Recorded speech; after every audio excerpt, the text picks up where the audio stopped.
ഈശോയിൽ സ്നേഹം നിറഞ്ഞ പ്രിയപ്പെട്ടവരെ, നമ്മളിന്ന് ധ്യാനിക്കുക ലൂക്കായുടെ സുവിശേഷം 10-ാം അധ്യായം 25 മുതലുള്ള വാക്യങ്ങളാണ്. നല്ല സമരിയക്കാരൻ്റെ ഉപമ. നമുക്കെല്ലാവർക്കും അറിയാം, നിയമജ്ഞൻ ക്രിസ്തുവിനോട് ചോദിക്കുന്ന ഒരു ചോദ്യത്തിന് ഉള്ള ഉത്തരമായിട്ടാണ് ഈ ഒരു ഉപമ നമ്മളുടെ മുൻപിൽ സുവിശേഷകൻ പറഞ്ഞു വെക്കുക. ഈ നിയമജ്ഞൻ ഒരു പക്ഷേ ഇത് ചോദിച്ചപ്പോൾ നിയമജ്ഞൻ്റെ മനസ്സിൽ വന്ന ഉത്തരം തൻ്റെ സമൂഹത്തിൽപ്പെട്ട, തൻ്റെ കൂട്ടത്തിൽപ്പെട്ട, തൻ്റെ പ്രിയപ്പെട്ടവരിൽ ഒരുവനായിരിക്കും ക്രിസ്തു പറയുന്ന ഉപമയിലൂടെ ക്രിസ്തു പറഞ്ഞു വയ്ക്കുന്ന നല്ല അയൽക്കാരൻ എന്നാണ് അവൻ വിചാരിച്ചിരുന്നത്. പക്ഷേ ക്രിസ്തു വളരെ വ്യത്യസ്തമായിട്ട് ഒരു യഹൂദൻ ഒരിക്കലും അംഗീകരിക്കാൻ പറ്റാത്ത, അവനിൽ നിന്നും ഒത്തിരി അകന്നു നിൽക്കുന്ന, അവൻ്റെ ദേവാലയത്തിൽ നിന്നുമൊക്കെ ഒത്തിരി മാറി നിൽക്കുന്ന ഒരു കൂട്ടം ആൾക്കാരെ നല്ല സമരിയക്കാരനായിട്ട് ക്രിസ്തു ഇവിടെ ചിത്രീകരിക്കുകയാണ്.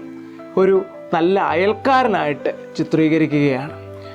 ഒരിക്കലും നിയമജ്ഞൻ അംഗീകരിക്കാൻ പറ്റില്ലായിരുന്നു. പക്ഷേ ഈ ക്രിസ്തു ഈ ഒരു ഉപമയിലൂടെ വളരെ വ്യക്തമാക്കി അവന് കൊടുക്കുകയാണ്.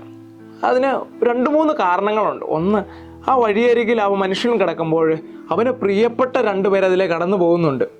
അവൻ്റെ പുരോഹിതനും ലേവായനുമൊക്കെ അതിലെ കടന്നു പോകുന്നുണ്ട്.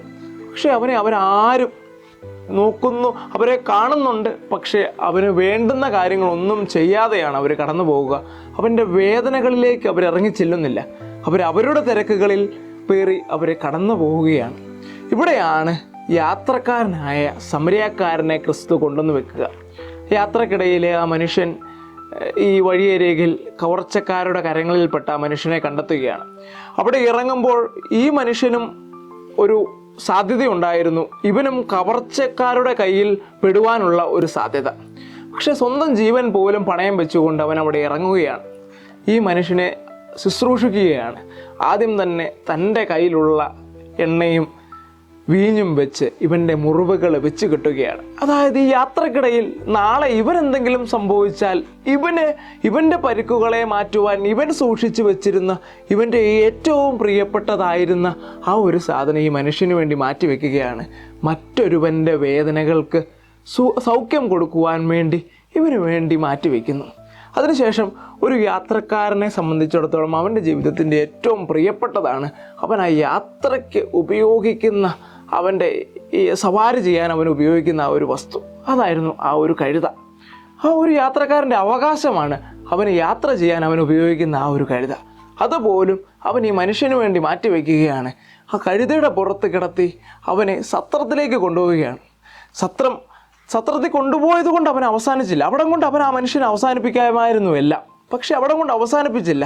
സത്രത്തിൽ കൊണ്ടുപോയി ഇവന് വേണ്ടുന്നതെല്ലാം കൊടുത്ത് പണം ഏൽപ്പിച്ചിട്ട് ഈ മനുഷ്യൻ അവസാനം പറഞ്ഞു വെക്കുന്ന ഒരു വാചകമുണ്ട്: ഇതിൽ കൂടുതൽ എന്തെങ്കിലും ചിലവാവുകയാണെങ്കിൽ ഞാൻ തിരികെ വരുമ്പോൾ ഞാൻ തന്നുകൊള്ളാം എന്ന് പറഞ്ഞാൽ, ഞാൻ തിരികെ വരുമ്പോൾ തന്നുകൊള്ളാം. ഒരു വാഗ്ദാനം കൂടി നൽകിക്കൊണ്ടാണ് ഈ മനുഷ്യൻ അവിടുന്ന് കടന്നു പോവുക.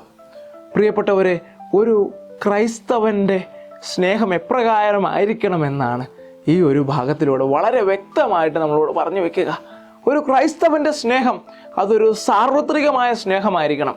അവിടെ ഒരു ജാതിയോ ഒരു മതമോ ഒരു കുലമോ ഒന്നും ആയിരിക്കരുത് അവൻ്റെ സ്നേഹത്തിൻ്റെ ഒരു അടിസ്ഥാനമായിട്ട് നിൽക്കേണ്ടത്. മറിച്ച് ലോകത്തിൻ്റെ രക്ഷയ്ക്ക് വേണ്ടി വന്ന ക്രിസ്തുവിൻ്റെ സ്നേഹം ഒരു സാർവത്രിക സ്നേഹമായിരിക്കണം ഒരു മനുഷ്യനുണ്ടായിരിക്കേണ്ടത്, ഒരു ക്രൈസ്തവൻ ഉണ്ടായിരിക്കേണ്ടത്. അതുപോലെ തന്നെ ക്രൈസ്തവൻ്റെ സ്നേഹത്തിൽ എപ്പോഴും ഒരു മുറിയപ്പെടലുണ്ട്, ഒരു വേദനയുണ്ട്, ഒരു ത്യാഗമുണ്ട്, ഒരു കഷ്ടപ്പാടുണ്ട്.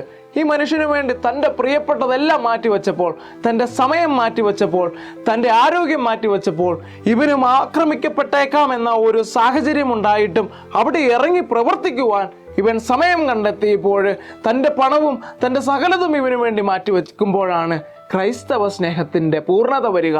അതുപോലെ തന്നെ ക്രൈസ്തവ സ്നേഹം എല്ലാവരെയും ഉൾക്കൊള്ളുന്നതാണ്.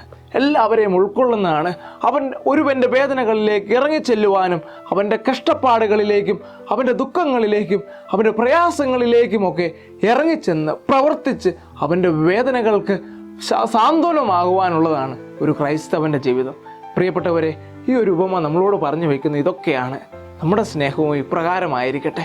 ക്രിസ്തുവിനോളം വളരുന്ന ഒരു സ്നേഹം ക്രിസ്തു നമ്മളെ കാണിച്ചു തരുന്നു. അതുതന്നെയാണ് തൻ്റെ ജീവൻ പോലും മറ്റുള്ളവർക്ക് വേണ്ടി വിട്ടുകൊടുത്ത് സ്നേഹിക്കുന്ന ആ ഒരു സ്നേഹം, ആ ഒരു സ്നേഹത്തിലേക്ക് ക്രൈസ്തവരായ നമുക്ക് ഓരോരുത്തർക്കും വളരുവാൻ പരിശ്രമിക്കാം.